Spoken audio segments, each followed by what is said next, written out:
Okay.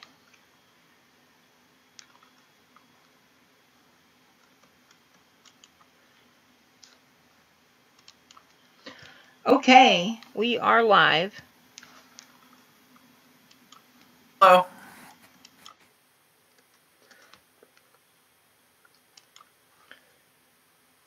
I don't think anyone is out there yet, but anyway, so I'm this evening, hello, good evening, and welcome. This evening I will be interviewing Netscape.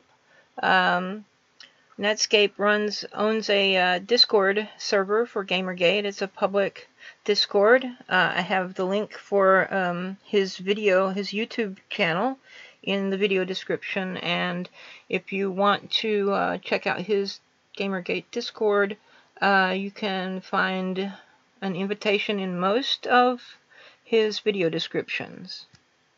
Is that correct?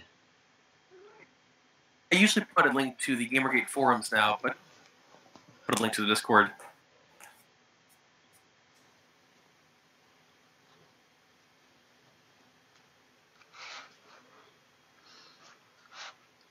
Get off me. Alright, so I have a mama kitty trying to crawl on me. Okay, so you want to tell everybody, however many people might be listening, about yourself a little bit? Sure, I'm pretty uninteresting. I do make videos online, mostly relating to Gamergate issues, though I occasionally talk about politics, occasionally criticize the feminist community and also the alt-right or Nazi community. Right, okay. So, once upon a time, I was a moderator in Netscape's Gamergate Discord, and I have my own Discord now for Gamergate, which is a little bit different from Netscape's. Mine is a private server, more, I guess, older people, and it's private to keep out the trolls and some of the edgy kids. But anyway, so how did you get involved in Gamergate? I first got involved in around March 2015, though I found out about Gamergate a little bit before that. I didn't know it was Gamergate at the time, though. I was browsing MMO Champion, internet discussion forum for video games, mostly MMOs, and people were talking about the Gamers Dead articles. I saw the thread, I saw the articles, and I'm like, wow, this is bullshit. And the articles really didn't sit well with me at all. I thought they were painting gamers in a negative light and painting them with a rather broad brush that wasn't fair of the community that I know and love and I'm a part of. I forgot about it after a while and moved on with my life. And then I discovered some YouTube videos about Gamergate. I thought, oh, this is kind of interesting.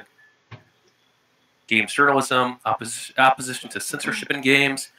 This really struck a chord with me. So I went on Twitter, started talking to people on both sides.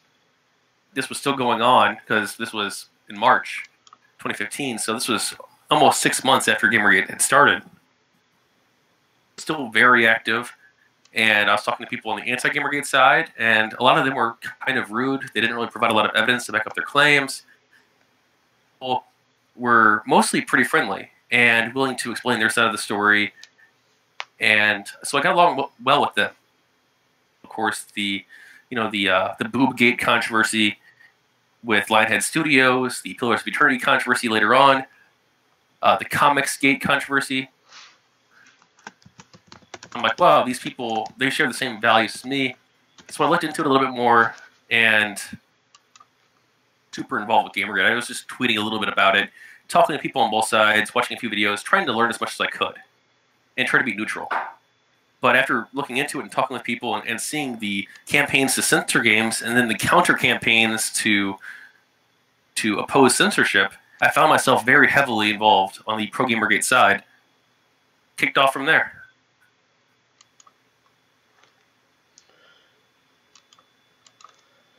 Okay, and so how have you found things to be since then?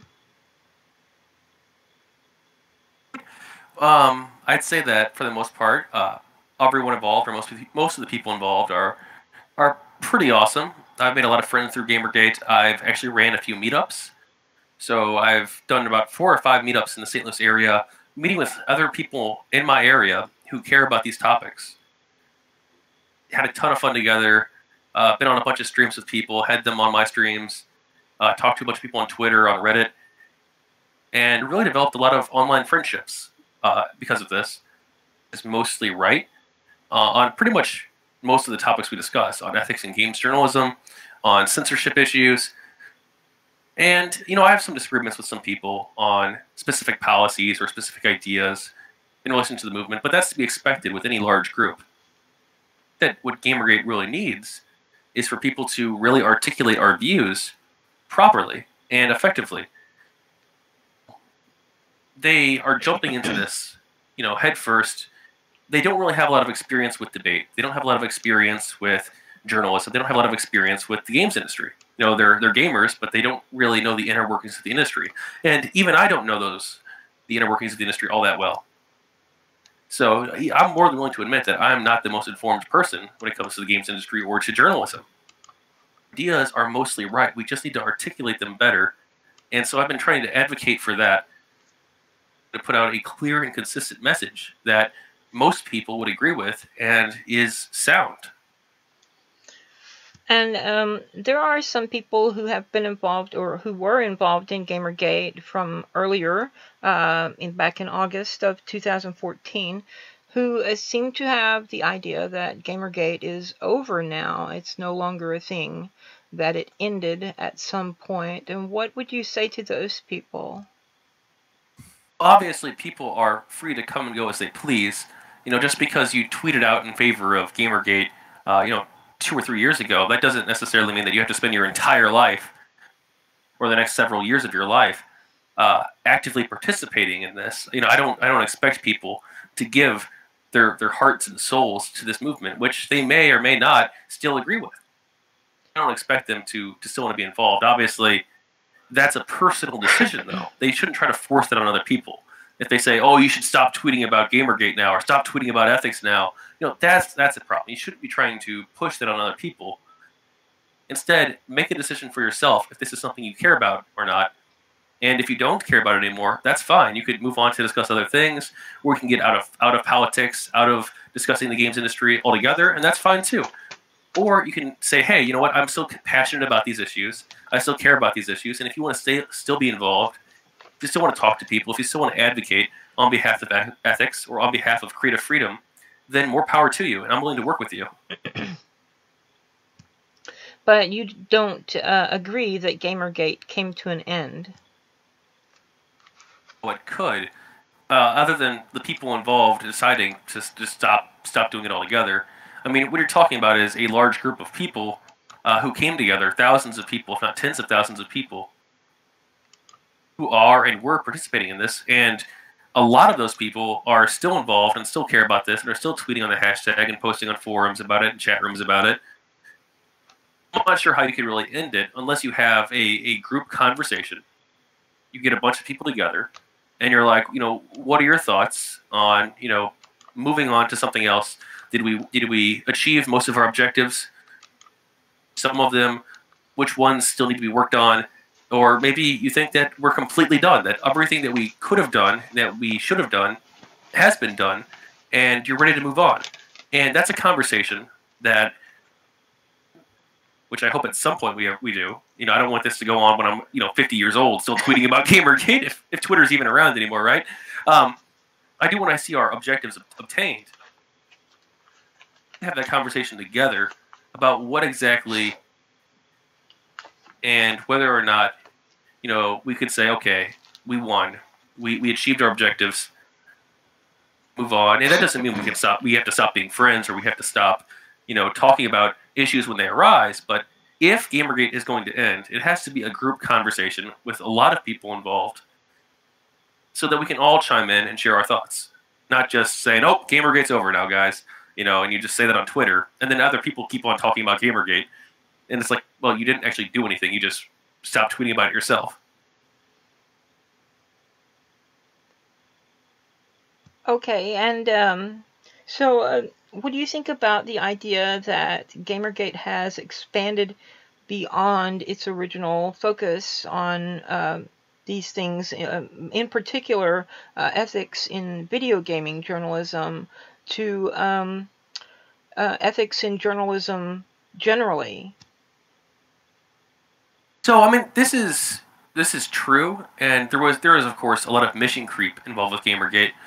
Personally, I don't really think that GamerGate is completely 100% about ethics in games journalism only, or that that it was possible to contain it to only that part of the conversation. I think that it should be about particularly ethics in games journalism, yes, but also the creative freedom aspect of it. I think that those are both equally parts of Gamergate. And personally, you might care more about ethics, or you might personally care more about censorship issues in gaming, and that's fine. That's your personal focus. You might even completely disagree with one aspect of it or another, and that's perfectly fine. I'm not saying you have to 100% agree with me on everything. Journalism at large, personally, I think that that's a separate conversation. It's an important conversation that needs to be had, and I encourage people to talk about that. But I do view it as separate from Gamergate. I don't really think that media ethics at large really tie into the Gamergate movement. And if you are going to be talking about media ethics at large, to just gaming, you should talk to people who are Republicans, who are Democrats, who are left and right, and bring them together to create, but to advocate for better journalistic practices in the mainstream media. And that should not be a conversation just limited to gamers or just limited to even the anti-SJW community or skeptic community. A wider societal conversation. Right. I do generally say that Gamergate is about three things. One of those is ethics in gaming journalism, or perhaps all journalism, um, an opposition to externally imposed censorship on the gaming industry, and an opposition to people trying to push their ideology into the industry when they themselves are not actually consumers of video games. They are not really players, not gamers, and don't work in the industry. Again, as you've said many times, if someone wants to start a studio and develop games and have their ideology put into those games, that's fine. That I have no objection to that whatsoever. But I do think that, for example, they should not be dictating to the industry what they should and shouldn't have in their games. I would completely agree with that. It's one thing if you're going to create your own game, and if you're going to put social justice elements or conservative elements or liberal elements or whatever it happens to be into the game. That's your choice as a creator. That's your creative freedom. I'm all behind that. But once you try to push that on other people, or try to pressure other people in the industry, or even if you're not in the industry at all, you're trying to pressure these creators to make art that you find politically correct.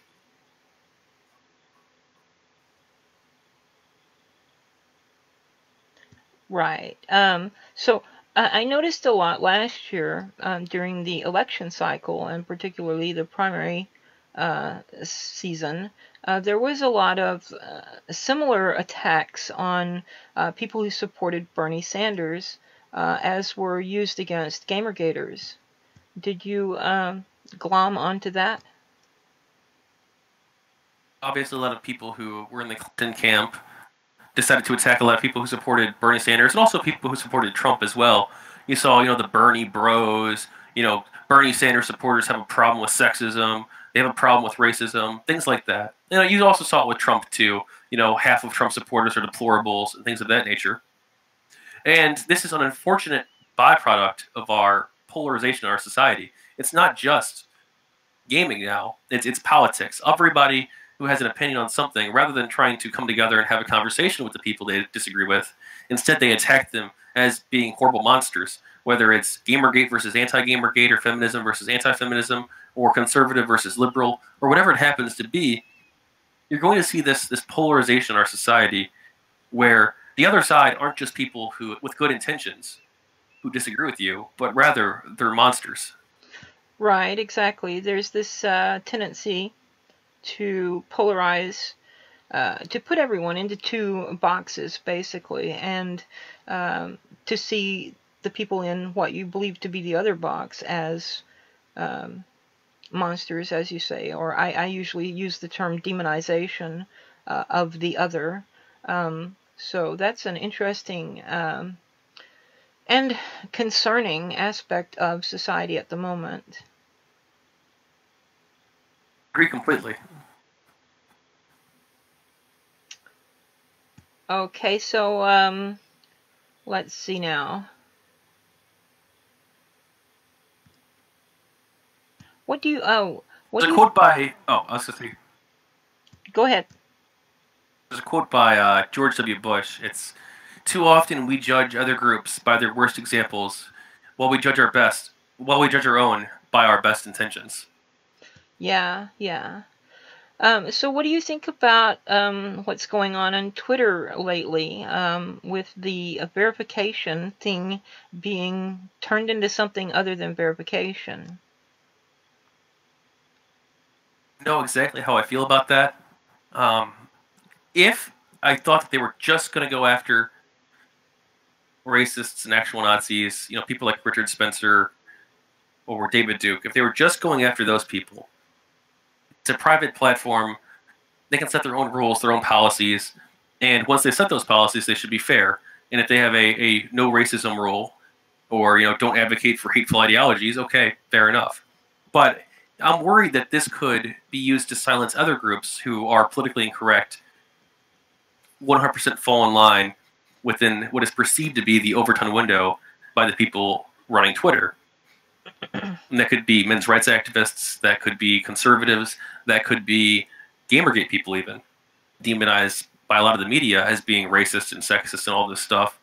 And so, and I was guaranteed 100% that would only be used to eliminate actual racists. I'd be like, okay, fair enough. We could discuss whether or not this is a violation of the principle of freedom of speech, which is separate from the law. But the principle of freedom of speech, we could have that conversation. But it's a private company; they can do what they want, and it's not really going to affect my use of the service. And if it does weaken the ideology of these hateful monsters used to attack conservatives in general, or to attack men's rights activists or Gamergate supporters, or people who aren't racist, then it's going to become a problem. Yeah. Yeah, now what I have noticed a bit with the YouTube issues lately is it seems like any anti-establishment voice, doesn't matter if they're on the left or the right or the center, anybody who speaks out against the establishment seems to be a target of the YouTube thought police, if you will. You mean through demonetization? Well, that's a part of it, yes. I haven't really seen much censorship from YouTube. I've seen people getting their videos demonetized. I've been a victim, quote unquote, of having my videos demonetized. I don't really care personally. See how, if you're a big YouTuber and this is how you get your primary source of income, how that could be an issue for you.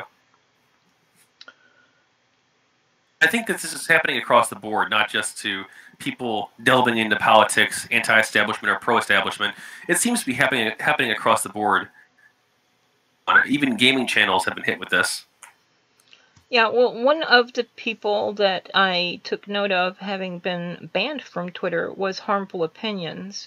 And I thought that was rather strange because he has, in spite of his name, he has some of the least harmful opinions that I've seen or heard on Twitter, on YouTube. I mean, he's a pretty moderate person. It's kind of amazing that he got banned. I'm not sure what the specific circumstances were, so I'm not going to say that Twitter was 100% wrong or 100% right. I don't know all the details. Nobody really does. But it is odd that somebody like that would be banned.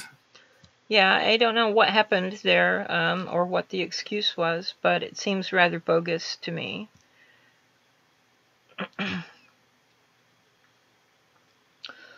So yeah, it seems to be happening not just on Twitter and YouTube, but also on Facebook. I don't use Facebook myself, but I hear reports from people, who do, and they seem to think that that sort of thing is going on there as well.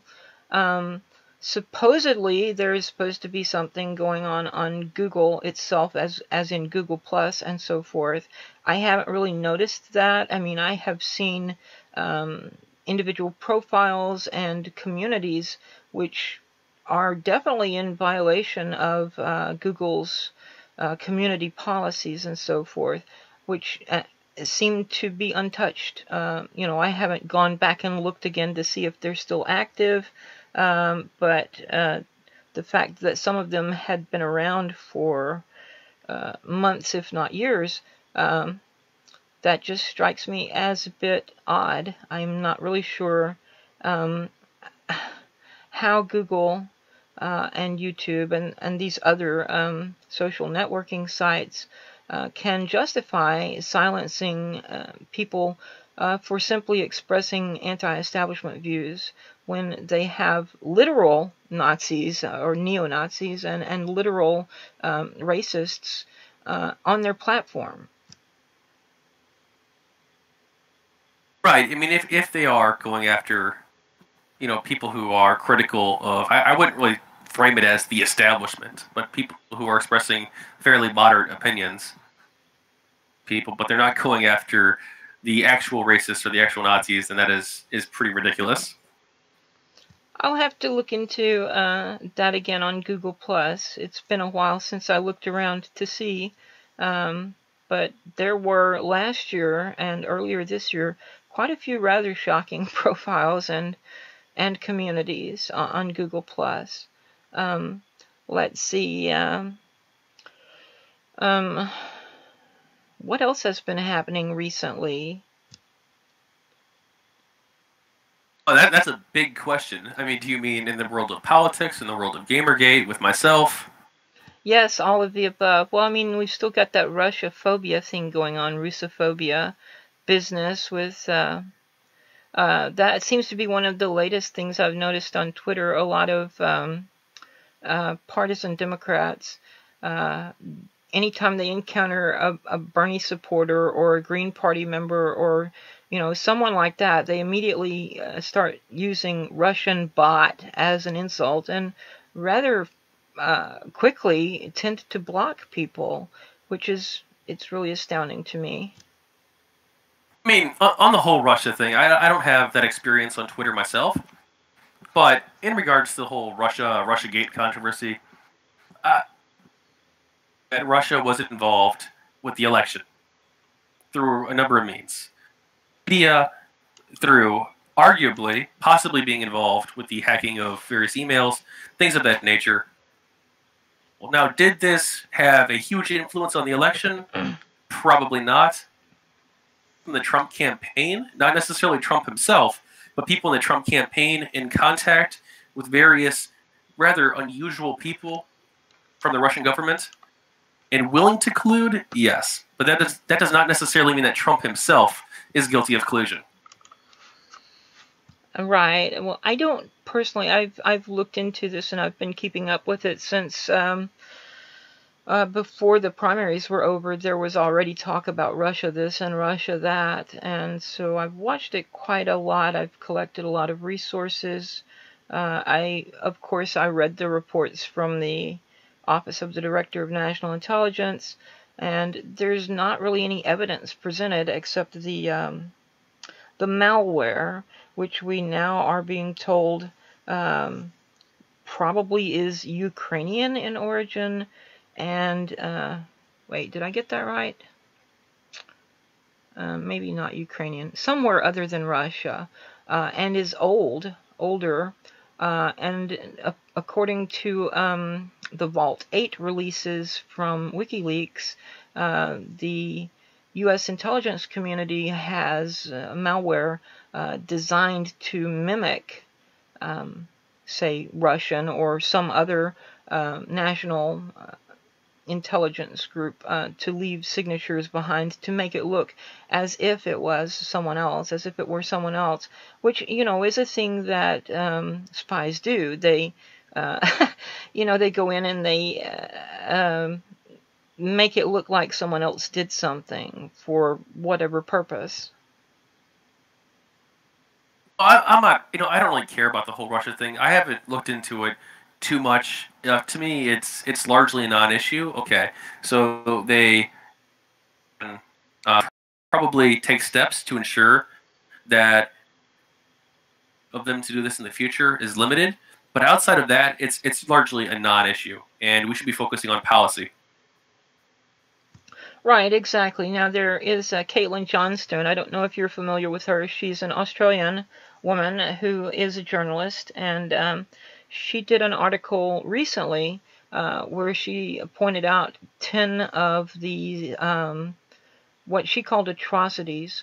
I'm not sure they quite all qualify as atrocities, but certainly abuses of power or inappropriate actions or things that you would think liberals and progressives would take offense to or be concerned with, but so many are more interested in this whole Russia thing that they're not paying attention to those 10 things. And of course, one of them is the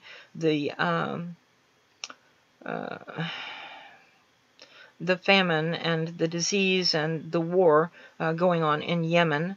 And I forget now what all of them are, but it's a very interesting article. It's on Medium, on her Medium. So if you want to check that out, I can get you a link for it. But it's very interesting, very interesting. You can send me a link on Twitter if you want, or through the chat here.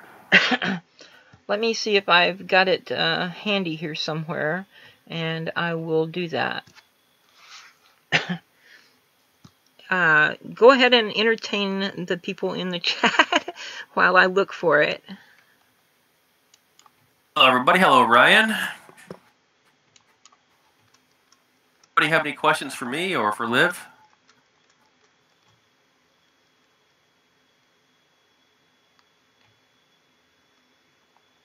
If you want, I'm not going to go through the whole article here.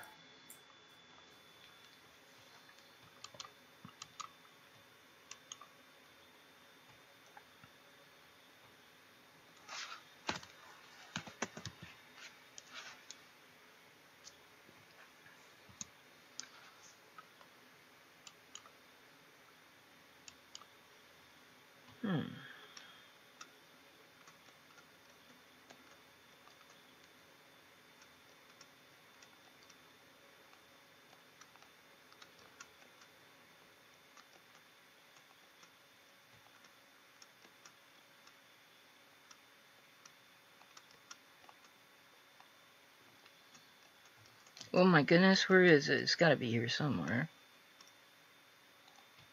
Here, I know how to do this.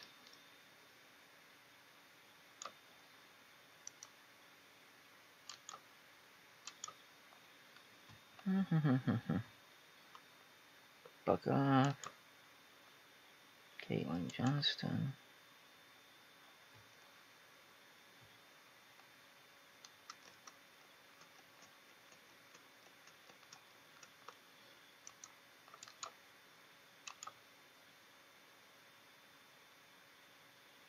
You can send me the link later on if you want.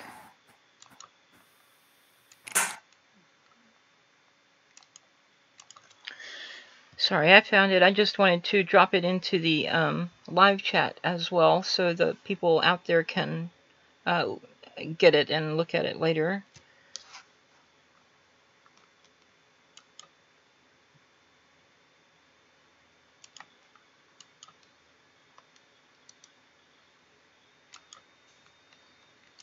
All right, is there anything you wanted to discuss or?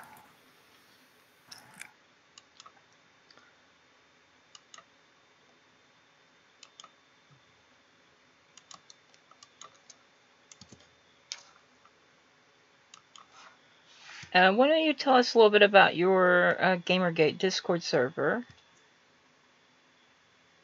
There's not really much to say. It's just a chat room, various chat rooms actually on a server where people can discuss Gamergate topics or pretty much whatever they want.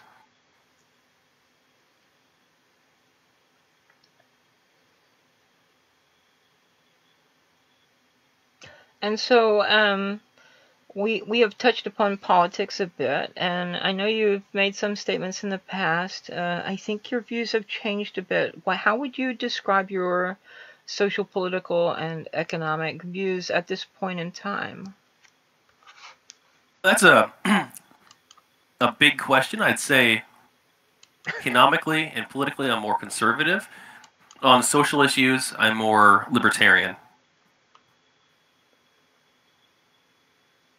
The list here of the article you sent me, and some of this stuff isn't really objectionable, at least from what I can tell. Obviously, Trump's actions on net neutrality and his suppression of climate change research, obviously those are very objectionable. But his Afghanistan policy, it's kind of defensible. It's mostly defensible options, really, to be honest. In regards to Saudi Arabia and Yemen, that was also the Obama administration was involved with that. Again, there's not really any good options there. Increased drone strikes, well, we just saw the effectiveness of that in regards to eliminating ISIS. And there's nothing really inherently wrong with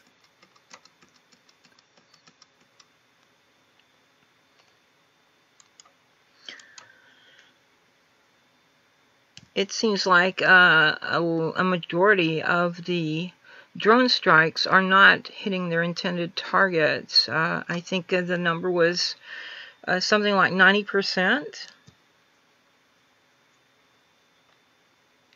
numbers on hand, so I can't comment, obviously. In general, we do try to avoid civilian casualties as much as we can in regards to drone strikes.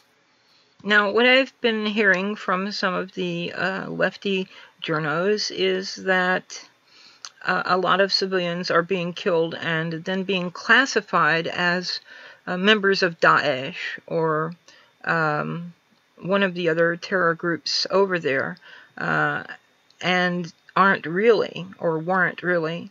And so this is how they're undercounting the civilian casualties. I don't know all the specifics on that, though the graph you linked in the article, it shows coalition airstrikes, which is from a number of different countries, including a lot of Gulf state countries, which are less concerned with civilian casualties. In America, obviously, which are more concerned. So.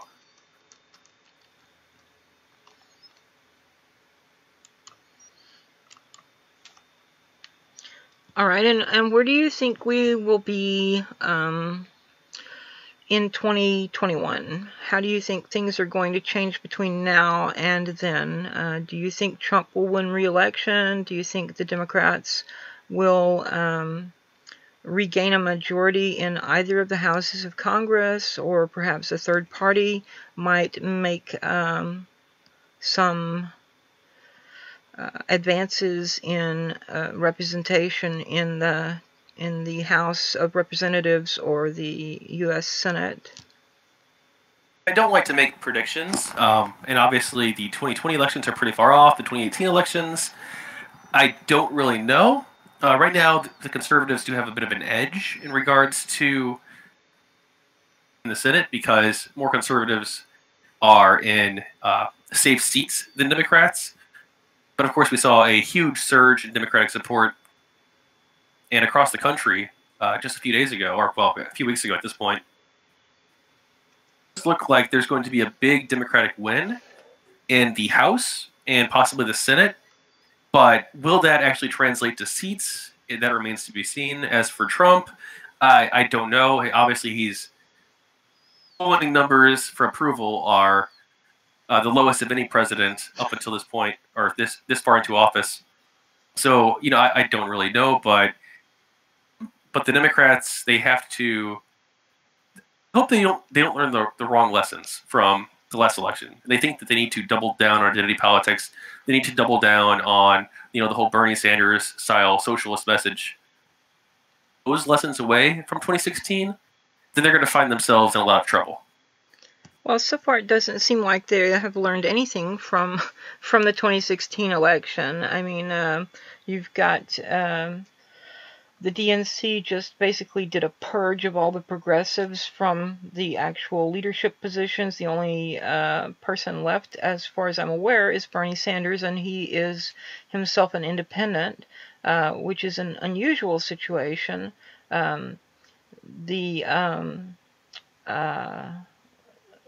Nancy Pelosi and Chuck Schumer are still pushing the neoliberalism.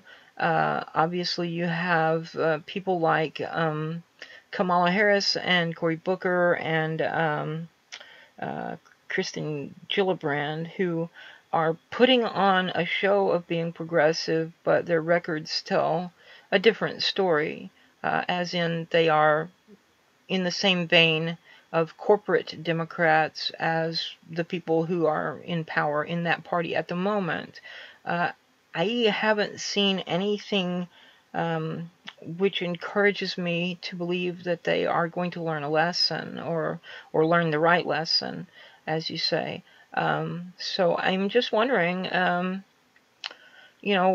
that might affect the elections coming up in 2018 and 2020. I don't really know. I think that we're seeing a lot of the runners of the Democratic Party embracing a more Bernie Sanders style message. Of course, you see Cory Booker, you see Kamala Harris. I can't comment on some of the others, but you see a lot of them embracing a more Sanders askew position, especially on things like healthcare, to play into 2016. Wow, into 2020. I think a lot of that is rhetoric, kind of public relations, if you will, and not really so much what they're going to do once they are in power, or if they stay in power, so to speak. But at any rate, I guess you are familiar with the so-called gambling. I know you've talked about it recently in some of your streams with others. The gambling issue with the EA new Star Wars game. Yes. I mean, personally, I don't think there should be regulations involved. The government should not be involved in loot boxes or trying to create regulations regarding games with loot boxes. On a personal level, I am definitely opposed to loot boxes, as we saw with Battlefront 2, where it relates to gameplay, where certain items, the actual game itself, are in loot boxes, and you have a random chance of getting it, and you can pay money. That's pay to win in a $60 game. That's just ridiculous. But when it comes to cosmetic items, like we saw with gun skins and things like that, I don't necessarily have a problem with that. Right. Now, a thing that I pointed out recently in the live chat of one of your streams was that, I think it was when you were talking with the Andredal, most of the United States companies, game developers and publishers, are based in California, and the laws of California make a distinction between gambling and games of chance. And I don't remember the exact specifics. It's been a while since I looked into it, but essentially, if I'm recalling it correctly, a game of chance means that you can't get nothing, whereas gambling means that you could, pay your money and lose your money and get nothing in return.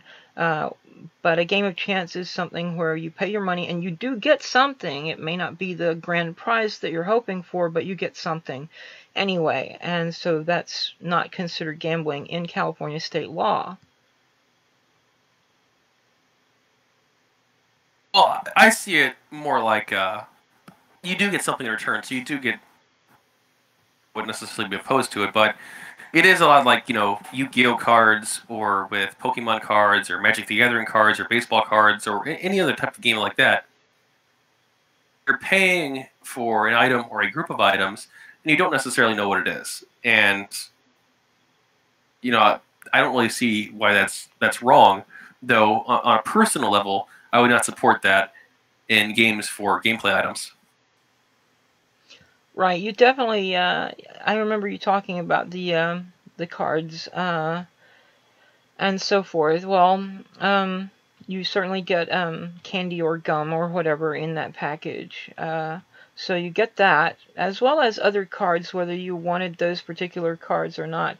Now, Ryan asked in the chat at the time you were doing that stream, what about Star Trek Online loot boxes? And the way those are set up is you always get at least four Lobi crystals, which are one of the in-game currencies used to buy some of the better ships, for example. So you do get something. You always get something. And the more recent lock boxes in Star Trek Online have tended to phase out the booby prizes, so to speak. You're not usually going to wind up with like a thing to get more duty officers or some paltry little reward. So you might get like a thing to get you a duty officer assignment where you run that assignment and you get rather nice rewards from that in terms of energy credits, which is the main in-game currency, and dilithium and skill point experience and so forth. So, I mean, you do get something, and it's maybe a little better now than it was in the past, but things have changed a bit in STO from how they were when I started playing. When I started playing the C-Store, that's their cash shop, most of the stuff there, aside from Tier 5 ships, was essentially cosmetic. You didn't need it to play the game. You didn't need it to. I mean, it's not really a game that you compete in. There is PvP, and they've revamped that a bit. I'm not sure if it's satisfactory yet. I do PvP a little bit in STO. I think it still needs work, but they are working on balancing out the skills of the various classes and so forth. At any rate, is there any game that you're looking forward to coming out in the near future? Not really. I don't really pay too close attention to what's coming out in the near future. I don't really have a gaming computer or a modern console. The newest console I have, aside from handhelds, probably, gosh, the GameCube. Oh my! So I don't really pay too close attention to new games. I mostly just play PC games and old console games. That's about it. All right, and when are you going to join us in Star Trek Online? I've been saying that for gosh, months now. I'm going to.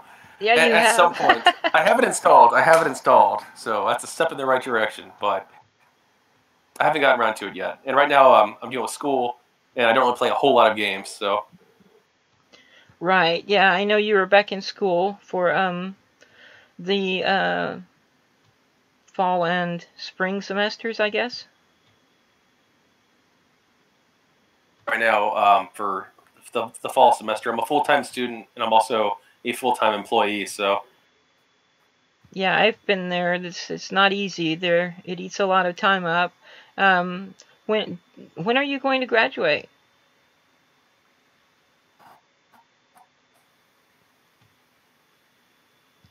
An associate's in hospitality. And when I didn't quite catch the date, or you graduate this year, next year, what?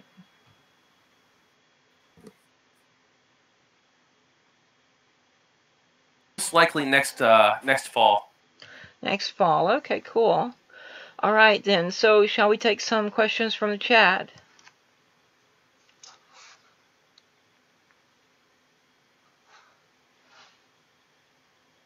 I'm not picking you up very well. Oh, yeah, that's fine. Okay. If there's lag on my end. So are there any questions from the chat?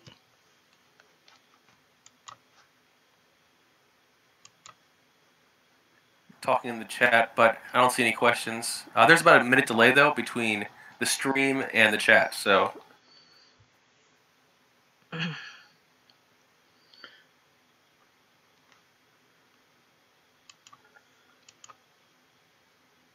Are you the only one watching? No, it says there are 4 people watching.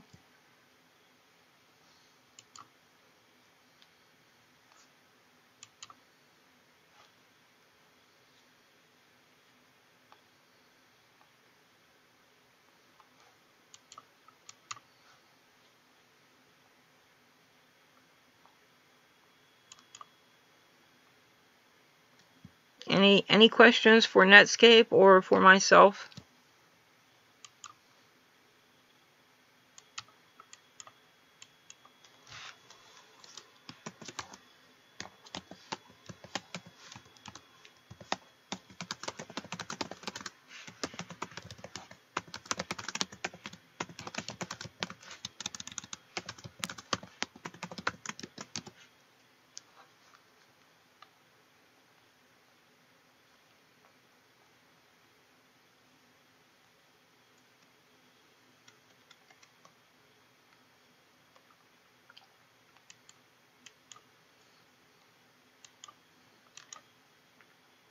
Oh, Ryan did have an interesting observation. I was going to comment on that as well.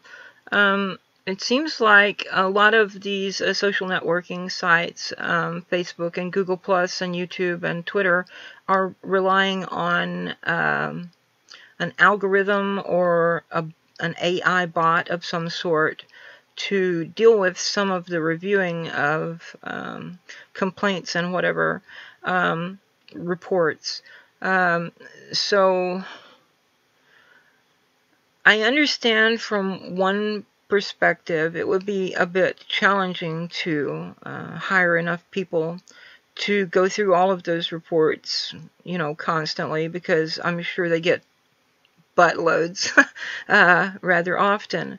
But I have been wondering if maybe the number of people who report a given person might have something to do with some of these more questionable disciplinary actions. So, like, is the algorithm or the AI bot set up to, once it gets a certain number of complaints about a person, think, this may be something, and so I'm going to suspend them now, and then maybe later a human will come along and review it. Favorite Pokemon? I don't really have one. I'm not a big Pokemon fan, to be honest.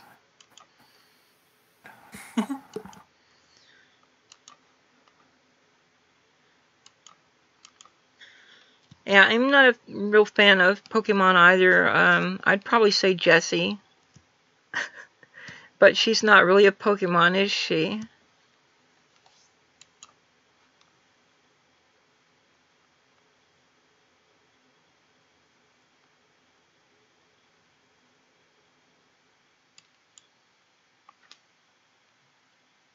So, any more questions? Anybody have any questions at all for Netscape or myself?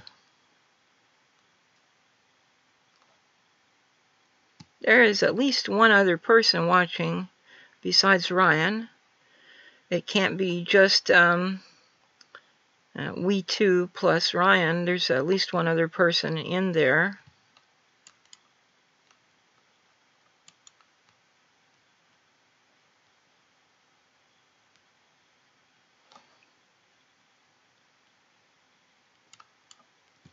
Going once, going twice.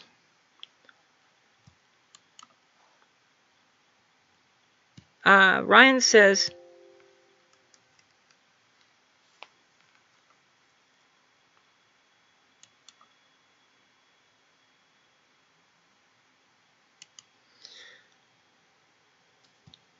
says, yeah, the AI as it currently is, it's pretty much crappy when it comes to review complaints.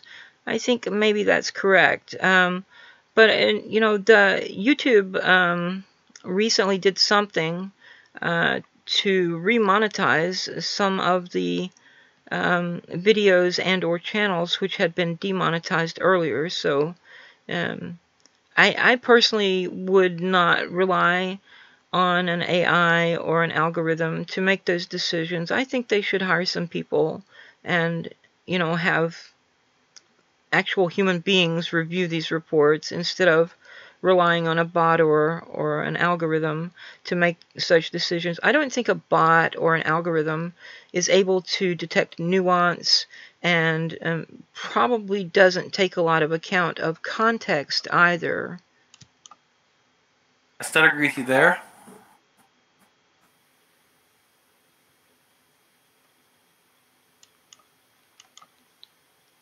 So you think harmful opinions suggested this? Is that what you're saying, Ryan?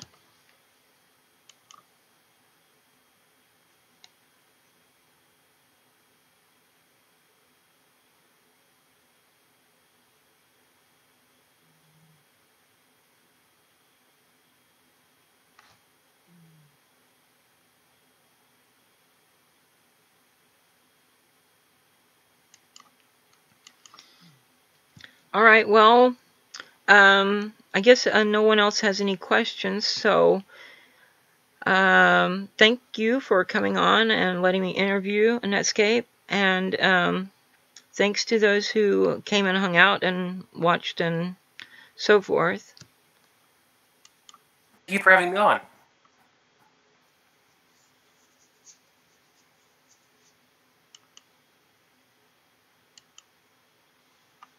Oh, he says that's a problem with Candid. It relies too much on the AI. Okay.